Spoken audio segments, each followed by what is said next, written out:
This is a Watch Mojo. This is the last thing we're gonna watch today. If you guys are still down for it. These are 3 things we do, Americans do, and think is normal. And I want you guys to tell me if this is right or wrong. Please let me know. if you guys also do this, or if you think this is weird as hell. And I'll tell you if this is actually normal or like this is a dead custom. Take as much as you want. Wouldn't it? Stop pointing that We'll gun see. at me. The school is safe thanks to us. Here's the damn phone. Welcome to Watch Mojo. Watch And today Mojo! we're counting down our picks for 30 American behaviors that seem insane to the rest of the world. This is just American propaganda. Yeah. Number 30, expect huge portions. Take as much as you want. What the heck just happened? If you want to come back for seconds, you can come back for seconds. If you're an American who's ever eaten outside the US, you might notice something weird. Your plate isn't the size of a steering wheel. In the States, it's totally normal for a single entree to feed 2 people, maybe even 3. Foreign visitors are often stunned by the sheer mass of food that hits the dinner table, more so when it comes with bottomless soda. Yeah, we do give massive. So not every restaurant. I don't feel like certain fast food restaurants give massive meals. I feel like burgers have been flattened a lot. Like McDonald's burgers are not big at all. However, any family area or event or big restaurant, yeah, they are going to be ginormous. Yeah, no, fast food still gives you a large amount of food. However, the burgers aren't as big as they used to be. Like, they aren't as tall. They're very flat. It's still a lot of calories. Don't get me wrong. But, like, yeah, we eat a lot of food. We like big portions. Like, no matter what you're paying for, you are going to get big portions. So if you think if you think America's expensive, just know you're going to get portions. We don't expect you to eat it all. Taking home leftovers is very common. We expect you to take home leftovers. If you manage to eat all of it, that's impressive. Majority of us can't. And a free bread basket. This is the amount of French fries in one serving. So that looks like maybe 4 or 5 servings of French fries. A large fry in the US is about 46% bigger than the British version. I know, American it's nuts. large I love. pizzas have 31% more surface area. You don't understand. I love the amount of fries America gives. I get a large fry from McDonald's, and it's so much fries. I fucking love it. Like, that's all I'll eat. Oh my god. I will admit, there's some things I do miss is like having a lot of fries or a lot of big portions. It's so nice. It's so nice. In America, value basically means volume. Mm-hmm. Oh, what is this? What God did damn. you order? What has been placed in What did you front of do? you? Number 29, obsess over the stars and stripes. I'm gonna kick some butt. I'm gonna drive a big truck. I'm gonna rule this world. I'm gonna kick some ass. I'm gonna rise. I'm gonna kick a little ass. Rock, flag, and eagle. In America, the flag is one part national symbol, one part branding strategy. You'll see it flying over schools, gas stations, front porches, car dealerships, beer cans, and the occasional pair of boxer briefs. For many foreigners, the sheer volume of flags feels more like propaganda than patriotism. Yeah. The flag is so important that its history tells the story of America itself. It symbolizes our freedom, our dignity, and the true meaning of being an American.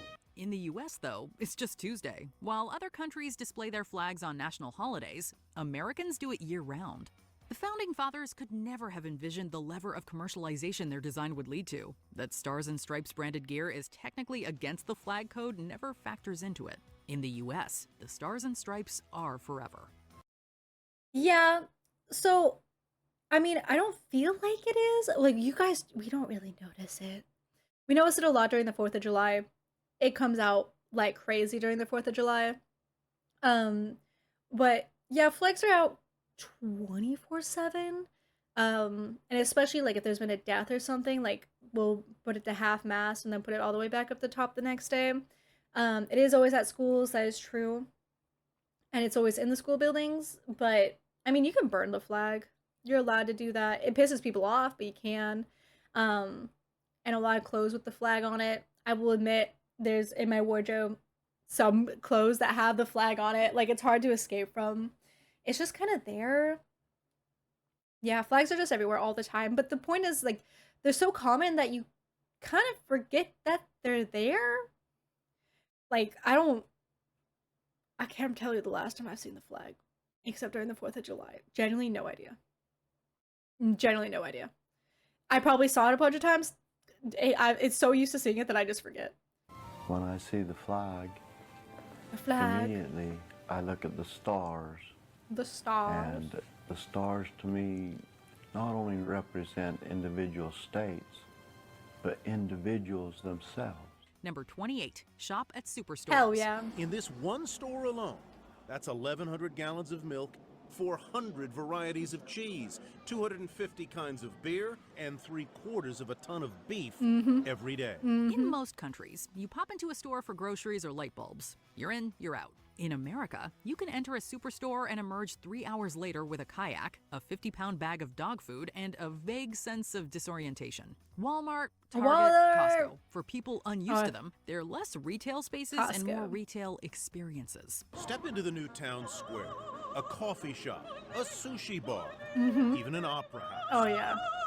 A trip for batteries can now include a food court, a pharmacy, and the temptation of a flat screen the size of a door. Foreign visitors often describe them like indoor cities. Yeah, they're TikToks crazy. from bewildered Europeans walking the aisles are basically travel documentaries. For America, It's a lot. It's a lot. Like, I do recommend, if you go to America, please check out a superstore. Check out a Costco. It's fucking nuts. There's so much. But also, or if you go to a place with an Albertsons have a bar in the superstore. It's crazy, dude. You can drink beer, get like sushi, and watch people shop at a grocery store. It's nuts. It's so fun. So like it's an all-day trip if you don't know what you're looking for. But it's definitely weird. Cuz when I traveled, I had no idea of where to get things. And it bothered me so much cuz I just need batteries. Couldn't find batteries. It bothered me. Americans, it's all about convenience. For everyone else, it can feel like a consumerist fever dream of free samples. It's great. You have more opportunity to get the customer to buy something else while they're in the store. Number 27, indulge in college sports mania. Under the bright lights and booming roar, University of Miami fans know who they're here to see. To much of the world, college is a place for lectures and cheap beer. In America, it can also mean mega-sized stadiums, multi-million-dollar coaches, and ESPN coverage. American college sports are a full-blown cultural institution. People paint their faces, tailgate at 9 a.m., and schedule weddings around game time. If you don't know what tailgating is basically people pull up the trucks and tables and they have some food, but mostly beer. Lots and lots of beer and mixed drink. And everyone pre-games at 9 a.m. before the football game. And then they walk to the football game drunk and drink and eat more. It's crazy. I think my college sports is stupid. I never supported them. However, it's a huge thing. If you live someplace in America and there is a college near you, that town will sponsor and go nuts for that college team. And they will have cheaper tickets if you live in the region, if you live in there. And they will give on Sundays, if you wear the color red for the team, they'll give you a discount or anything like that to support the colleges. I watched TikToks of transfer students going to their first college game, and it's insane. They go to the pregame and they're so drunk. And they're like, I have no idea what's going on. And I can't tell you what's going on because football lasts for 6 hours. And it's a giant ride all day. And yeah, people dress up and people pay all over themselves. There's cheerleading events. There's still a halftime at every football game. They're doing the bands there. It's a lot. And it happens so often. I hate football season. Personally, I do not like it. For many foreigners, the idea of student athletes playing in packed arenas is totally bizarre. Ready to go with the second half now. The Wolves trailing 10-0. We're told Joe Kane will be starting at quarterback. You've got 18-year-olds performing for fan bases more intense than most pros. It's true, they ever go face. ham. Throw in marching bands, bowl games, and Final Four brackets, and it can seem completely out of hand. In America, higher think it's education nuts. doesn't just mean academic achievement. It also means screaming yourself hoarse over a 19-year-old point guard. Recruiting is like any other sales business. We've got to win to keep our jobs. We've got to fill the arena to keep our jobs. And if we don't, they fire us. Number 26, be so loud. Banned loud American tourists? No, because loud American tourists annoy me too. Damn. Do you think it's unfair for them to kind of categorize the Americans in such a way? Not really. Wherever there is an American outside Bro, of the United States, you are 3 times in a row, we're just loud. We've discussed this one so often. We're just gonna skip to the next one. Number 25, consume so much coffee. Hell yeah. Chocolate chip cookie frappe. White chocolate mocha. Light and sweet with caramel. And it usually takes more than 1 cup of the pick-me-up to satisfy. In America, coffee isn't just a warm beverage to set a gentle tone for the day. It's a lifestyle, a coping mechanism, a desperately needed stimulant, and sometimes practically a personality trait. While most countries sip modest cups at a cafe, Americans are out here gripping venti cold brews like life preservers on a stormy sea. Judith, I have a grande latte for Judith. I know mochas. Yeah, I know other countries like Italy's all about coffee. I think France is all about coffee. I'm not surprised. I think every country's about coffee. But we do have a lot of coffee shops. But so do other countries, but like, we got a lot. Yeah, have a great day. The coffee-to-go culture is especially baffling to outsiders. Walk Oh, through yeah. any U.S. city and you'll see people double-fisting caffeine like they're training for... I don't know. Definitely in like Italy, you didn't walk around here with your coffee. You see a lot of people walk around with drinks. A lot. And I don't know how common that is. I don't really think ours competes. But I think we have a lot of to-go coffees. I think that competes. For a speed walking marathon. Americans will take it iced, blended, with syrups, oat milk, and motivational quotes on the cup. Other countries might enjoy coffee. Americans mainline it. Fresh bean. Yeah. Oh, fresh. Jay. What?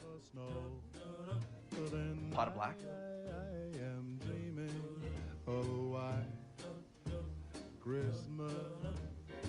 Pot of black. Number 24, practice helicopter parenting.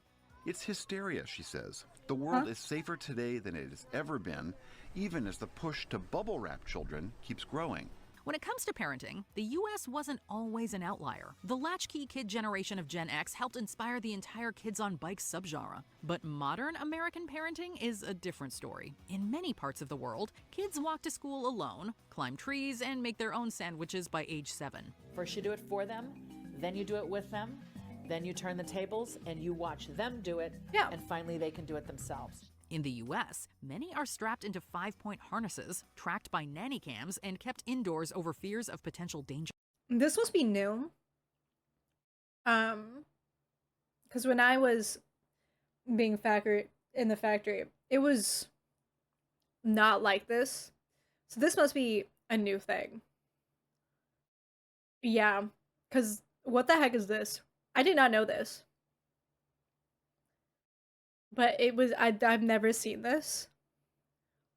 Or maybe I have, but it, like, at the factory, as soon as we were sent it, we got our own boxes and we left, you know? So I don't know. The term helicopter parenting was born in America, and for Really? good reason. Many parents hover over their kids constantly, micromanaging their every move. Studies suggest this can hurt long-term development, which might be why children elsewhere often seem more independent and more well-adjusted. It's nice to have someone else that's kind of serves as maybe a secretary mom. Number 23, use drive-thrus. 55 burgers, 55 fries, 55 tacos, 55 pies, 55 coke, 100 tater tots, Oh, this is really funny. 100 meatballs, 100 coffees, 55 wings, 55 shakes, 55 pancakes, 55 pasta, 55 peppers, and 155 taters. Okay, that'll be $680. Okay. In many countries, That's hilarious. drive-thrus, if they exist at all, are mostly limited to fast food. In the U.S., you can stay in your car for just about everything. That's Coffee, true. Pharmacy pickups, banking, booze, and even a Vegas wedding. You even pick up for groceries by staying in your car. It's nuts. Car culture is insane. But yeah, drive-thrus are insane. So are drive-ins. I found out, like, I don't know if drive-ins are in other countries, but drive-ins is an Americana thing, and it's all around car culture. If you guys have never been in a drive-in, and you come to America, please go to a drive-in. It's very fun, especially if you're with friends or anything like that. Sitting in like the back of a tailgate with a bunch of blankets and like candy and all that stuff, and just listening to the radio or watching the show, movie outside underneath the stars is phenomenal. It's awesome. Entire cities seem to be designed around the system of never having to leave your vehicle. Some of the most popular fast food chains have drive-thrus to thank for strong growth. For instance, Wendy's started adding drive-thru windows in 1971, and restaurant experts credit them as one factor behind Wendy's fast expansion in the years that followed. Chick-fil-A locations have multiple lanes, traffic cones, and headset-wearing employees that rival airport ground. Chick-fil-A is a well-oiled machine in America. It's nuts for drive-thrus. Crews. The rise of mega drive-thrus is so intense that some U.S. cities are trying to ban new ones altogether. To many outside the U.S., it's convenience gone overboard. To Americans, it's Tuesday. We have perfect communication with our customer. We can hear them very clearly as they place the order, making it easier for us to serve them accurately and quickly as well. Number 22, drive constantly and often go vast distances. Vast distances? You mean 2 hours? That's nothing. And you don't know what's going to happen. For much of the world, a 3-hour drive is a long weekend trip. In the US, it might just be your weekday commute. For much of the world, particularly Europe, countries are relatively small and quickly traversed. When foreigners visit the States, they're often blown away by the massive size of the country. I can't wait to get in this. How does this baby handle? When you combine America's size with its car-first infrastructure, visitors are in for a culture shock. In the US, driving often isn't optional, it's expected. Americans will happily drive for hours for a concert, a good meal, or just cheaper gas. Yeah. Public transportation is sparse, and walkability depends on your zip code. While some cities are making changes, the dominant vibe is still very much gas up and go. I used to drive like 4 hours for work. There's also been times for a job I would drive 9 hours. Not every day, but like sometimes just every now and then I just drive 9 hours. Just because I can. Just for a job. Like 9 hours is nothing. I know some people be like, 9 hours, that's nuts. I'm like, no. 9 hours is really, really easy. I don't know. But yeah, it's hiccup. You gotta just do that, you know? And especially with traffic in cities or anything like that, what would be like a 20-minute drive turns into like 3 hours. I've been late to a job before because like I was 4 hours late and I left 2 hours early. Like, are you crazy? It's just how it be. And you just kind of get used to it, especially long drives. Road trips are literally road trips. You can drive, I think, over 24 hours in Texas and still be in Texas. It's nuts. Damn, my mods.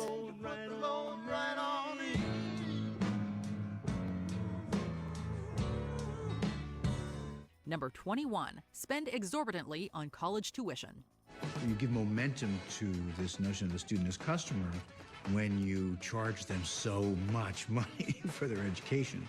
In many countries, college is affordable. Oftentimes, it's even free, I wish. seen as an investment in the future wellness of the citizenry and national economy. In the U.S., a college degree is often priced like a luxury product. Foreign students are routinely stunned by the cost of American higher education. Tuition alone can run $30,000 to $60,000 a year, not including housing, books, or emotional damage. The issue in our country is that we don't fund higher education as if it's a public good, as if it's good for society. Yeah, it's While bad. scholarships exist, the average American student still graduates with tens of thousands of dollars in debt. With increases to the cost of living, many never dig themselves out of that hole. Nope. Some international observers have compared U.S. universities to high-end businesses with dorm rooms. Instead of competing on price, a lot of schools actually learned they could actually charge more, not less, if they could convince their students that they were prestigious. Number 20. College is the main reason most Americans get into debt, and it's so sad. I mean, Americans get into debt anyways with our credit, but colleges are so bad, dude. Yeah, you can get financial aid, you still have to pay it off if you're in lower bracket, and if you can get scholarships, that really helps. But it's so hard. Refer to the USA as America. Huh?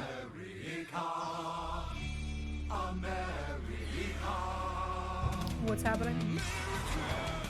Outside of the United States of America, referring to the country as America is much less commonplace. After all, there are 2 entire continents called America, comprising like 35 distinct nations. Referring to only one... I heard a lot of people get upset that we call it America. But if we say North America, that means we're including Canada. So we kind of don't. But, I mean, most people don't really care if you call it USA or America or the US. I think most people say the US. There's nothing wrong with that. But if I'm like, I love America, you know, the people are like, oh, North America? I'm like, no. Oh, yeah, and Mexico. Sorry. That is true. It is more than just Canada. However, I think, wasn't it like America trying to consume Mexico a while back? I don't know. It's a lot. There's a lot of confusing things happening. That's just how it is. I mean, most people say US, I think, or America. We usually say America as a joke. They mostly just say US. I don't know. I don't really don't care. I know from people who I did get not yelled at or lectured. Those are harsh words.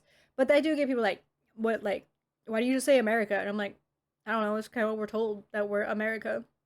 Canada's Canada and Mexico is Mexico. You know, it's kind of like when you live there. You know, I call Europe Europe, and you're like, it's not Europe, it's like the UK. And I'm like, okay. You know the differences of all because you live there, you know. One country on one of those continents as America too is yeah, we try to buy everything, dude. We're still trying to expand. That dream hasn't disappeared. The US's dream to expand and constantly expand has not stopped. Even though we hit the West. We're still trying to go. Really confusing for anyone who doesn't live there. From this day forward. Oh, the hand movements. Look at that. Look at that hand movement. America first. America's look at us. America's look at us as the first country. The US, USA, the United States, or just the States is much more common in the rest of the world. Even so, everyone still calls its residents Americans, which isn't confusing at all. Yep. You can't say it, but you know it's true. Number 19, throw gender reveal parties. Oh, is this an only American thing? Have traditions to prepare expecting parents and celebrate the expected birth of a child. Thank you so much for throwing me this baby shower, girls. I feel so welcome to the neighborhood. Of course. However, Americans have really taken the concept and run with it. An entire industry has been built around baby showers, as well as their modern relatives' gender reveal parties. Emerging in the 2000s, the latter have become infamous for sometimes absurd levels of showmanship. Okay, some of them do get really crazy and start like forest fires. It's weird. However, I've said this before and I'll say it again. Americans really love celebrating. We love celebrating. We'll celebrate anything. And as you can see, it turns into this. But I don't really understand it. I think it's weird to do this. Same with baby showers. I see are only good as getting like free diapers. If you are getting a child, diapers in America are really expensive. I also think they're expensive other places, but mostly in America they're really expensive. And so you can be like, hey, you have to bring diapers to join in the baby shower, right? And then boom, no, they don't have to spend like $1,000 on diapers. But I think the gender reveal party is really weird. Some over-the-top reveals have been responsible for injuries and even disasters. Yeah. They remain somewhat controversial, with many people, including Americans, not really getting why they're often made into such big deals. Yeah. I don't know why, but I'm like gonna cry. Oh my gosh, why are you gonna cry? Because I'm just really happy for you. You look like it. You look like you're happy. Number 18, experience huge bathroom stall gaps. Yeah, we talked about this.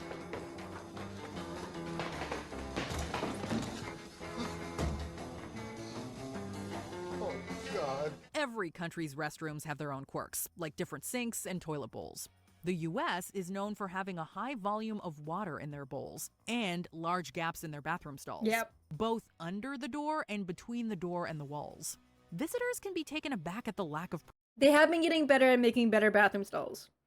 I've said that before. They're getting better at it. However, there's a lot of places bad one. The high volume of water, I think there was like a reason for it. I can't remember the reason for it. That can't be real. This is normal.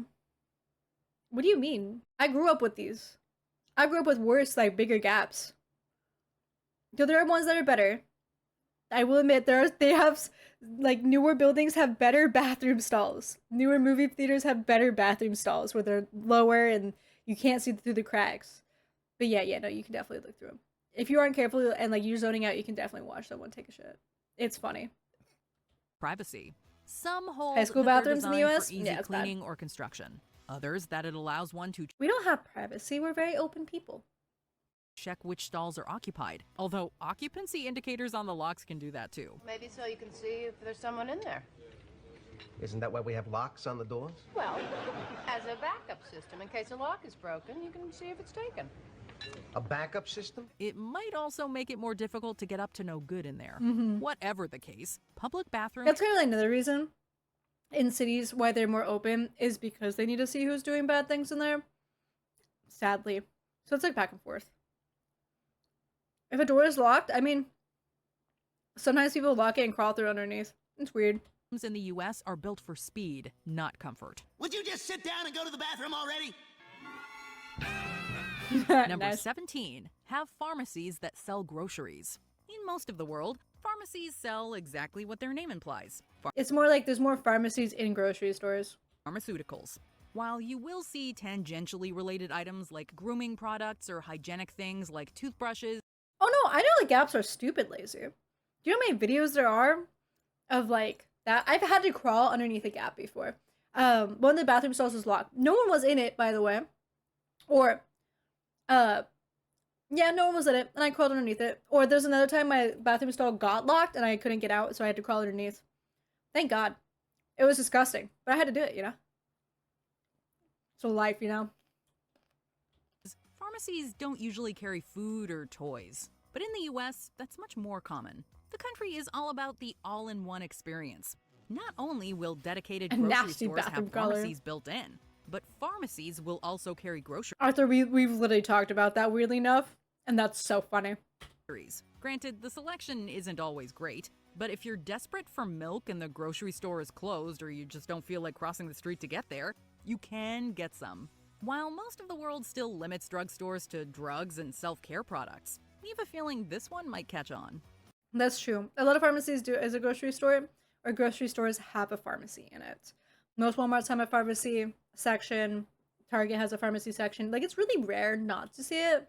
Over-counter medicine is huge. Number 16. Yeah, you can post it in Discord. Vote before they can drink. Worldwide, the age at which a person can legally drink alcohol is most commonly 18. The age usually considered to be adulthood, though it is even earlier in some countries.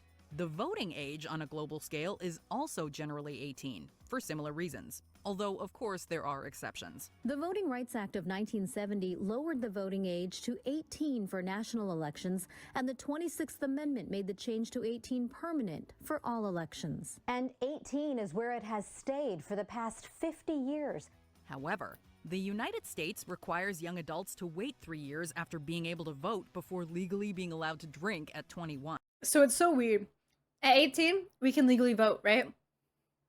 At 21, we can legally drink and smoke, like buy alcohol and cigarettes. At 25, we're allowed to rent a car.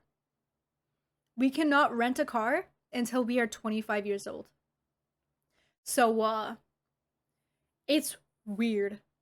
This was enacted during the 1980s to prevent alcohol-related driving accidents. This law has been an abysmal failure. It hasn't reduced or eliminated drinking. It has simply driven it underground, behind closed doors, into the most risky and least manageable of settings. While it helped in the short term, ultimately it chug, hasn't chug, really chug, stopped teenagers chug, from chug, drinking. chug, The chug. result is that many people, both inside and Don't drink outside underage. the U.S., question the logic of why an 18-year-old American can decide who forms the government but not get buzzed. The reality is everyone drinks before they turn 21. Mhm. That's why when you go out for your first legal drink, you have to react with that faux surprise like you've never heard of alcohol before. Ooh, what does this alcohol taste like? Mmm. Oh, it's unusual. Ooh, this Ooh, is it's good. crazy. Number 15, get free refills. Hell yeah, brother. One of the biggest differences between American restaurants and the rest of the world are their drink services. Most American and many Canadian restaurants and other establishments will offer at least one free refill of a non-alcoholic drink. Oh, yeah. Refill. You can never get free alcoholic refills, but let me tell you, man, unless you're in Cali, fuck Cali, you can, drink as much like water and soda as you want. Yes, it's full, like half of it full of ice, sure, but that's up to you. You're the one that fills up the ice in your cup, so you can just constantly down. It's fire. I want free refills. It's awesome, dude.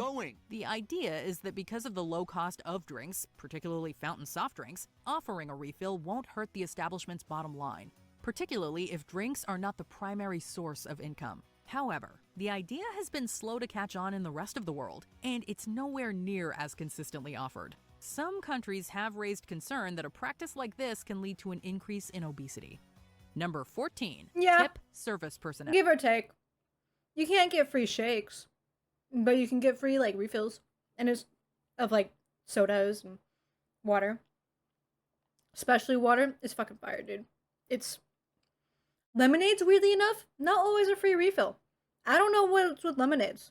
Sometimes they refuse to give you a free refill on your lemonade, and I think that's bullcrap. All right, everybody cough up some green for the... Oh, we did already talk about tipping.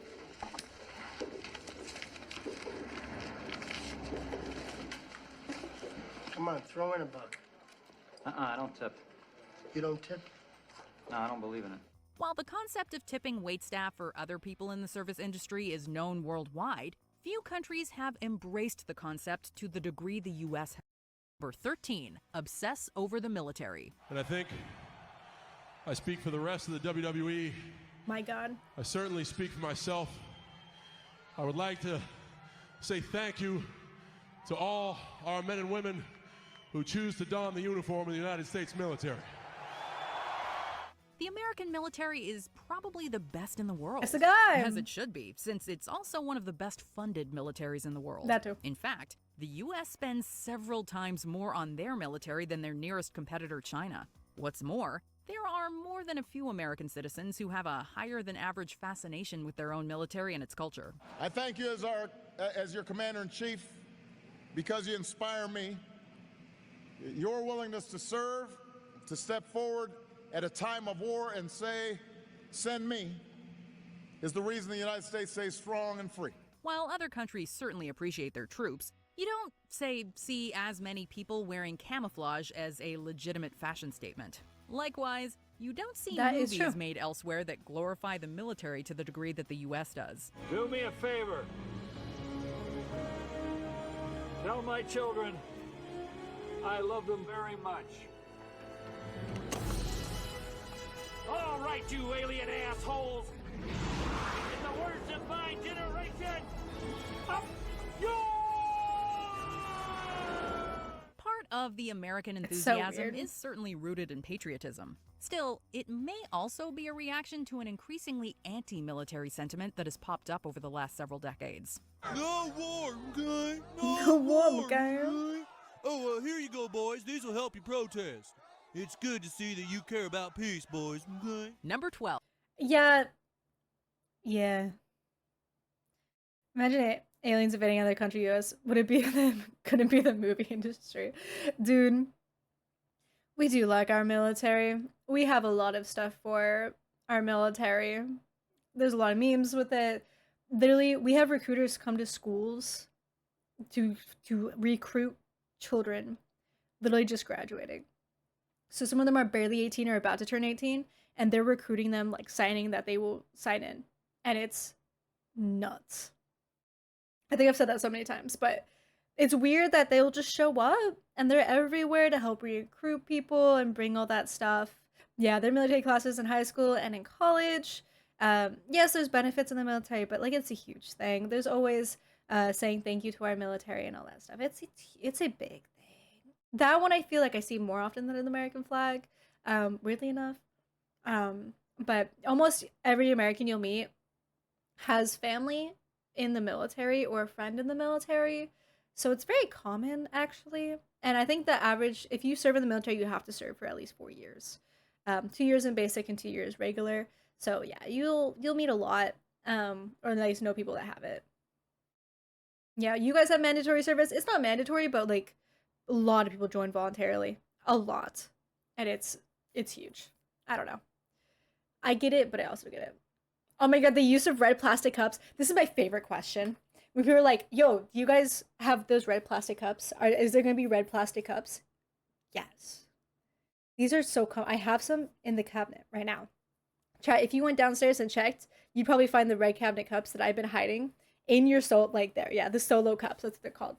And we have different colors for different things. It's so fun. Obviously, the red solo cups are the best ones. But yeah, no, dude, you walk into any store, any grocery store, any dollar store, and like, you get the red solo cups. It's so funny. I did not realize solo cups and school buses didn't exist. Like, you guys thought it was like American movie type stuff, but no, it's like a natural thing. Those are like real things. Use red plastic cups. Yeah, If you've ever seen an American movie where a college party happens, chances are you've seen characters drinking from red cups.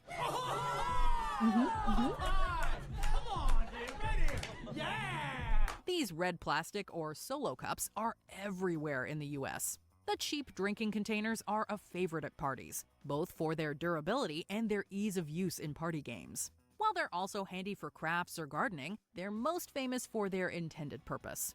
However, the rest of the world either doesn't have the United States party culture's emphasis on kegs or lacks the same distinctive cups, originally manufactured by the Solo Cup Company. At most, you might see them at a novelty American-themed party. Number 11, wear shoes inside. We talked about this. It depends on the person home. That's basically it. Number 10, eat peanut butter as their go-to spread. Yes. Peanuts are grown and eaten in many parts of the world. But it's the United States and Canada that do most of the peanut butter eating. Peanut butter man now, eh, sir? Yes. Chat, you don't understand what a spoon, like getting a spoon and putting it in a peanut butter jar and just eating the peanut butter off the spoon will do to you. It's so good. It's delicious. I found like some people would travel around Europe and Asia and try to like give them peanut butter and they hated it. I think the only country that liked the peanut butter was Vietnam, right? I think Vietnam and maybe Korea because they use peanut butter like in their cooking a lot and like they like it. One of my friends from Vietnam absolutely loves peanut butter to the point where she would buy a bunch and ship it home because she's like, it's really expensive to buy peanut butter in Vietnam. So instead she would just buy it a lot and eat it there. Like they love peanut butter. And I was like, hell yeah. It's what you want. I believe I am. I thoroughly enjoy this peanut butter. A lot of countries see it as a niche or even unpleasant taste. Others have a spread that is more culturally ingrained like Nutella. The USA cannot get enough of peanut butter though, consuming over 1 billion pounds of it annually. Damn, okay. January 24th is even National Peanut Butter Day. It's a cheap source of protein that most American children grow up eating. So it's so good. In a peanut butter and jelly sandwich, if you have more peanut butter than jelly, let me tell you, that's it's amazing. It's amazing. Oh, look, extra smooth peanut butter is really good. I really like the crunchy one. I like the crunchy peanut butter. I'll sit there and get a jar of crunchy peanut butter and just eat it. I'm like, It's no wonder that it's a comfort food for many of them. Number 9, work too much. Oh, yeah. Americans are workaholics, at least compared to basically every other country in the world. The majority of Americans work more than 40 hours a week. Why do we do this to I think the average is like up to like 50 hours a week. We're supposed to only work 40, and then overtime is like up to 60 plus. That's pretty bad. ourselves?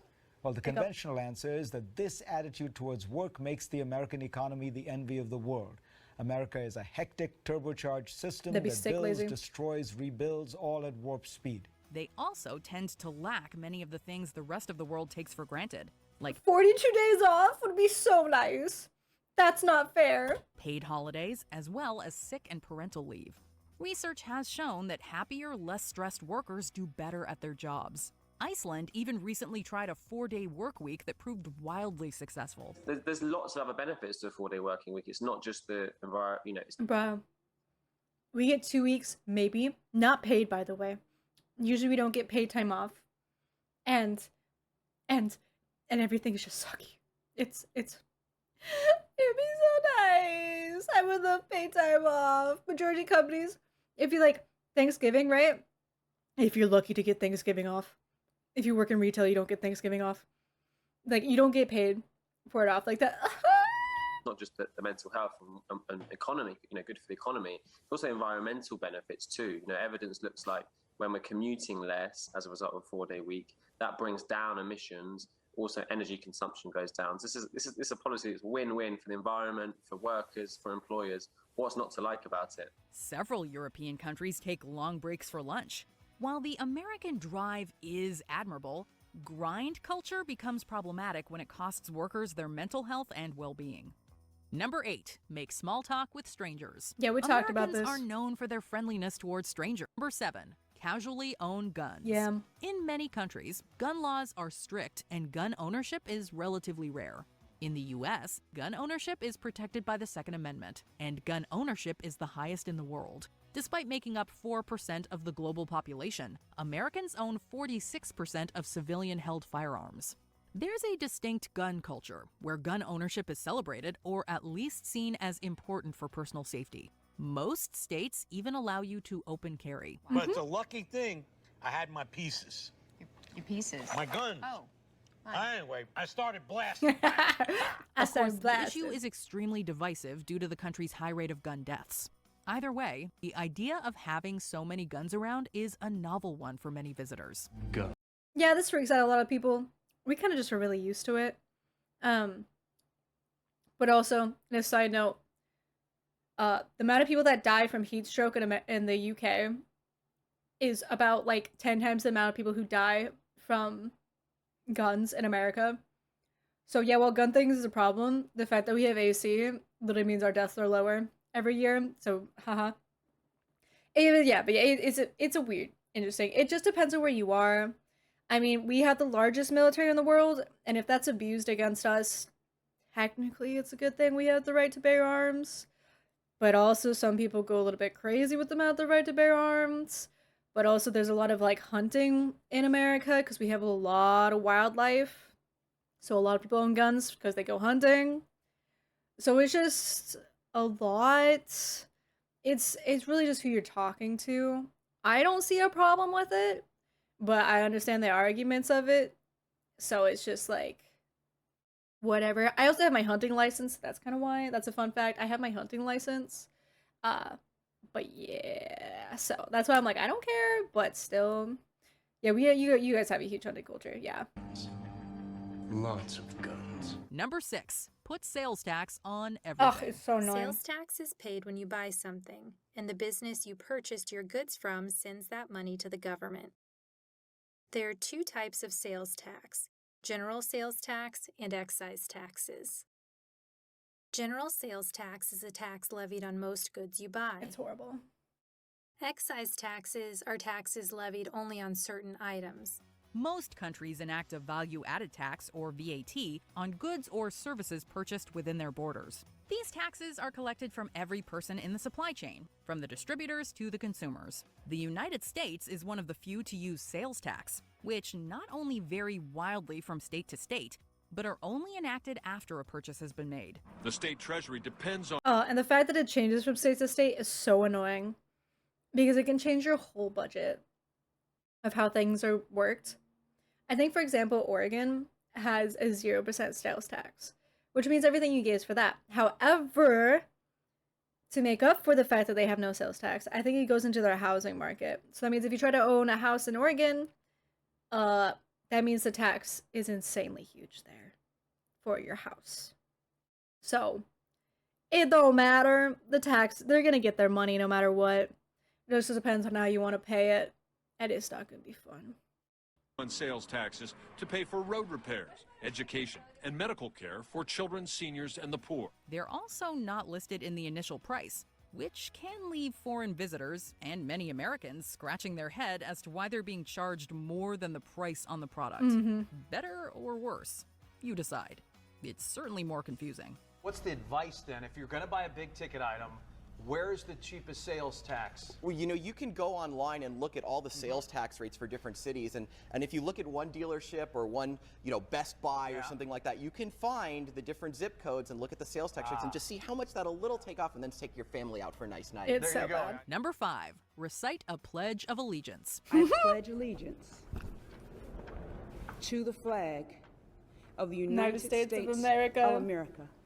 In many parts of the United States, school children, and adults in some settings, are expected to recite the Pledge of Allegiance. Back then in 1892, when it was written by Francis Bellamy, Bellamy was a Baptist minister, and I think this is actually not as common. This was huge. I had to do this. However, it's not as common anymore. You're not forced to stand anymore. I think they still play it in some schools, but majority of the time, like, you can sit through it and play on your phone or whatever. They don't enforce it as much. And it was really starting to change, like, around the time I was doing it. So some people would sit, some people wouldn't. Kind of just depended on the day. But yeah, it becomes, like, ingrained. Like, at the beginning of the school day, that's the first thing. It is very cultish. It's really weird. And in conjunction with a magazine called The Youth's Companion, he wrote this, at that time, 23-word pledge. Question, do I even know the Pledge of Allegiance? I don't even know if I remember it. Hold up. I pledge allegiance to the flag of the United States of America. In one nation, under God. Something, something, something, something. I don't even think I know it. I don't even think I know it anymore. Most American, by the way. American's explaining. Of allegiance. This is an expression that they will be loyal to the USA, and Yeah, is supposedly. usually performed daily while looking at the nation's flag, which you will find hanging everywhere, by the way. Yep. This isn't something other countries do. They might salute or respect their flag and country, but to make school children recite an oath to the country, the pledge has been the subject of plenty of controversy within the U.S. Unless you're in the school, you forget it so fast, dude. Seriously, I'm just trying to think what it is. Too. I think I might even know the Star Spangled Banner better than I know the pledge. Particularly since it mentions God. While some schools no longer require it, it remains a widespread practice. Yeah, see, it's not required as much anymore. We all look different, sound different, but we are all on the same team. Number 4, watch ads for prescription drugs. Aside from New Zealand, the United States is the only country in the world that advertises prescription drugs directly to consumers. But there's so much. At least once a day I get prescribed a drug. It's so much, dude. There's so much.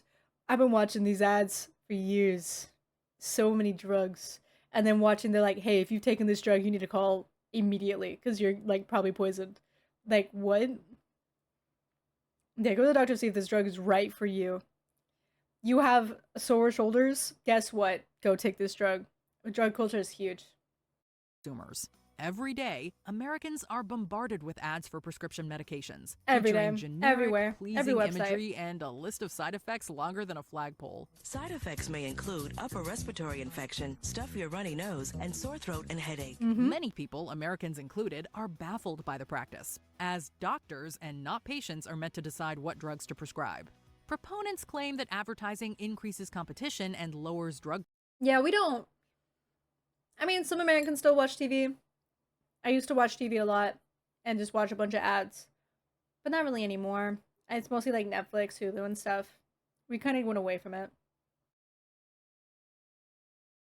You have at most over-the-counter painkiller ads, but nothing more. Wow. Costs. Meanwhile, prescription drugs are typically far more expensive in the United States, as the U.S. doesn't regulate or negotiate drug prices. Nope. Number 3, put months before days. Yeah, fight us on that. Most of humanity marks calendar dates as being day first, then month, then year. It's the date. Assuming the first two numbers are some big old space date, then you've got year, month, day. It's the other way around like it is in America. Or else the opposite as year, month, then day. The reasoning is that you can go from the shortest value to the longest or vice versa. Yet the United States and parts of Canada eschew both these formats by putting them. Let's go Canada! Why do I like it better? It's just nicer. The first letters can never be above like 12. So it keeps it simple. I don't like the fact that like 21 is above like a 10. The fact that it's like a bigger number. I don't know why. It just even actually, yeah, I just don't like that. I don't like that like 30, 10, and then 20, 25. I hate that. So I like it better if it's like 1 to that 2025. It gets weird if it's like 10 to 2025, but even that I'm like, it's not going to stay that way for long. Because it's going to gradually get more and more. I don't know. I don't like the beginning one changes all the time. That's actually the first time someone has a valid argument for month first. I don't know, man. I just like how it looks. I do know some people go year, month, day. That one doesn't bother me as much. I just don't see it very often. So that's, yeah. Month first, then day, then year. The US has been using this format basically since its founding, although it has used the day first format interchangeably too.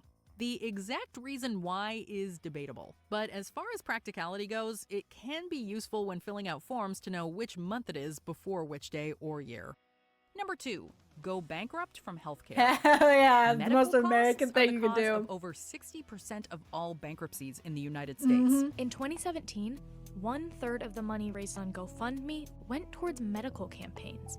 And the site raises $650 million a year for more than 250,000 medical campaigns. Americans experience a variety of unexpected charges while getting much needed care, from surprise bills to being charged for riding in an ambulance. According to one study, 71 to give birth in America, it is at least $300K.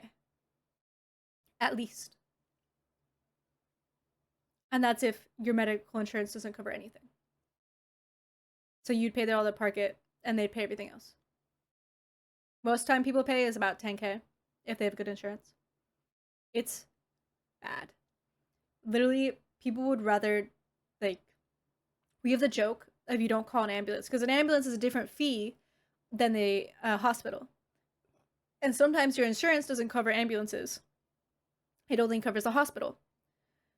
And also there's like so many different sectors of like, there's a way to be like, your doctor has to be like an in-unit or in-house doctor that's underneath your insurance. If you get a doctor that's not underneath your insurance, you have to pay the full thing without your insurance helping. There's so many different rules and regulations, and sometimes literally asking like, hey, can I see the receipt after your hospitalization can lower it by like $10,000s of dollars. It's nuts that they try to charge you for the craziest of things. So, yeah, it's bad. Yeah, just go bankrupt before going to the hospital. That's true. Technically, the hospital's rule is that they have to treat every single person whether or not they can afford care. And if you make under a certain amount, you technically get free insurance and you do not have to pay back your bills. You technically don't have to pay back the bills of the hospital. They aren't legally around to bug you. But there's also like negative side effects about that. So it's really weird. Just make sure you know what you're doing in America. Yeah, no, it's bad. If like there's a joke in America that people are like, oh my god, you're injured, let's call 911. That's like a threat. I've told this to many people before, or any international friends, that if you're in America and I get injured, I break my arm or whatever, and you say, hey, let me call an ambulance, I would rather walk. If I had a broken leg, I'll crawl. I will not get in that ambulance. I refuse.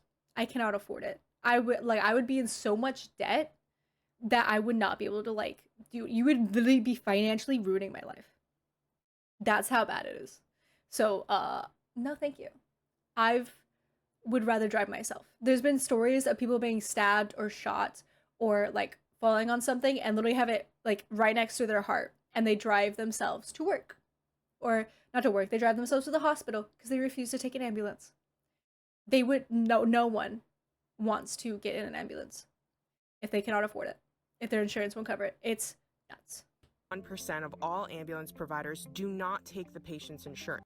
Yeah, I guess I was there. 71% of ambulance providers don't take patient's insurance. Like, what's the fucking point? That same study found that 79% of patients who took an ambulance could get a surprise bill, with an average total around $450. That's cheap. In some parts of the civilized world, even seeing a medical bill can be an uncommon occurrence.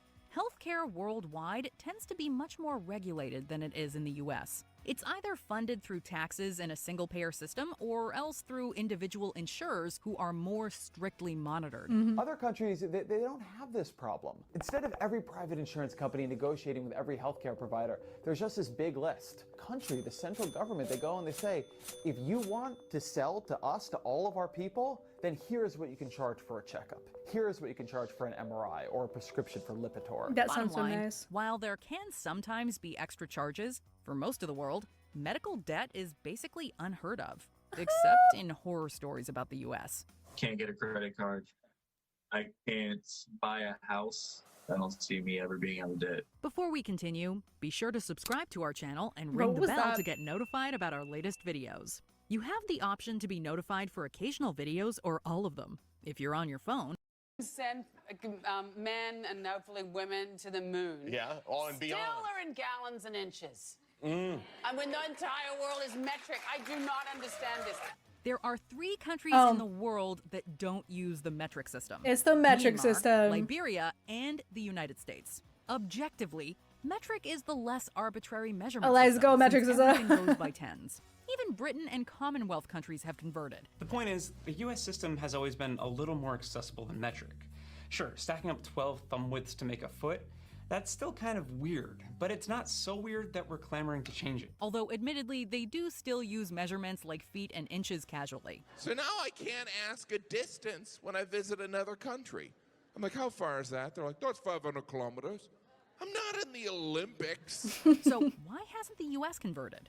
We'll give you one guess. Did you say it's because of money? Because money is definitely a big factor. Converting to a whole new system of measurement is expensive. Other factors include a need for control and stability of the US.